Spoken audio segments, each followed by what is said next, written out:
क्या आपने सोचा है कि मरने के बाद आप कैसे याद किए जाओगे, या इस बारे में कभी कोई ख्याल ही नहीं आया?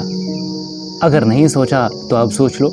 हम सब अनेक महापुरुषों, वैज्ञानिकों, बिजनेसमैन के जीवन को पढ़ते रहते हैं और उनसे प्रेरित भी होते हैं। कभी कभी उनके जीवन की घटनाओं को पढ़ते पढ़ते उनमें ही खो जाते हैं। हम उनके द्वारा किए असाधारण कार्यों से इतना प्रभावित होते हैं कि सोचते हैं काश वो अनोखा व्यक्ति आज भी होता। कुछ लोग सोचते हैं काश मैं उनके जैसा होता। असल में ये ऐसा ही कहते रहते हैं, करते कुछ नहीं। और कुछ लोग उनके जैसा बनने की ठान लेते हैं। उनके जैसा बनने का मतलब उनके ही क्षेत्र में काम करने से नहीं है, बल्कि वैसी ख्याति हासिल करने से है। कितना आश्चर्य होता है जब लोग कहते हैं उसने ये कर दिया, क्या ये भी संभव था? दरअसल वो प्रसिद्ध व्यक्ति केवल अपने लिए नहीं जीता, वो दुनिया को कभी न मिटने वाला खजाना दे जाता है। दोस्तों, आखिर ये विषय मेरे दिमाग में कैसे आया? तो आज मैं अपने देश के एक महान गणितज्ञ को पढ़ रहा था। वो हैं श्री श्रीनिवास रामानुजन जी।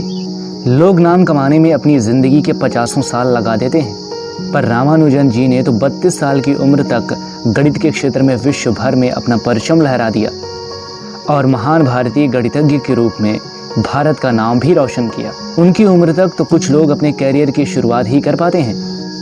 रामानुजन एक ऐसे प्रतिभावान भारतीय व्यक्ति थे जो कैम्ब्रिज यूनिवर्सिटी के प्रसिद्ध गणितज्ञ प्रोफेसर G.H. हार्डी, जो कि रूखे प्रवृत्ति वाले इंसान थे, को भी प्रभावित कर दिया। और फिर ऐसा हुआ कि प्रोफेसर हार्डी ने ही रामानुजन को विश्व स्तर की पहचान दिलाया। प्रोफेसर हार्डी ने विभिन्न प्रतिभावान व्यक्तियों को 100 के पैमानों से आंका और रामानुजन को छोड़कर उन्होंने किसी भी गणितज्ञ को 100 में से 100 अंक नहीं दिए। भारतीय विरासत के लिए इससे बढ़कर और क्या हो सकता है। कहते हैं उनके मरने के बाद भारत सहित विश्व भर के गणित जगत में शोक छा गया था। जगह जगह शोक सभाएं लगी थीं। एक चकित करने वाली बात कि इस मुकाम पर पहुंचने वाले वो बड़े ही गरीब परिवार से संबद्ध व्यक्ति थे। स्कूल की शिक्षा से भी वंचित रहे, फिर भी मात्र 32 वर्ष की आयु में ही गणित जगत में बड़ा नाम कमाया। इंग्लैंड से BA किया और वहां रॉयल सोसाइटी की फेलोशिप से भी सम्मानित हुए। बाद में मद्रास विश्वविद्यालय में गणित के प्राध्यापक पद पर भी नियुक्त हुए। दोस्तों, इनके बारे में जान के अच्छा लगा ना? अब तो मन जरूर करता होगा कि आपकी जिंदगी भी कुछ ऐसी ही हो। पता है, आप भी ऐसे बन सकते हैं, लेकिन कभी अपने लक्ष्य को छोड़ना नहीं और लगातार उस पर काम करते रहना। इस बीच आपको लगातार मोटिवेशन की भी जरूरत होगी। आप हर वक्त मोटिवेट होते रहें, इसलिए मैं एक अच्छा फार्मूला लेके आया हूँ। जैसे कि आप एक सपना बुनो कि मरने के बाद आप अपने बारे में लोगों के मुंह से क्या सुनना चाहते हो, उनके लिए क्या छोड़ना चाहते हो जो बहुत ही अमूल्य हो।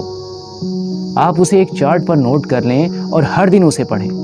ऐसा करके आप हर दिन खुद में आगे बढ़कर कुछ करने की ऊर्जा भरते रहेंगे। ये एक सबसे अच्छा फार्मूला है खुद को प्रेरित करने का।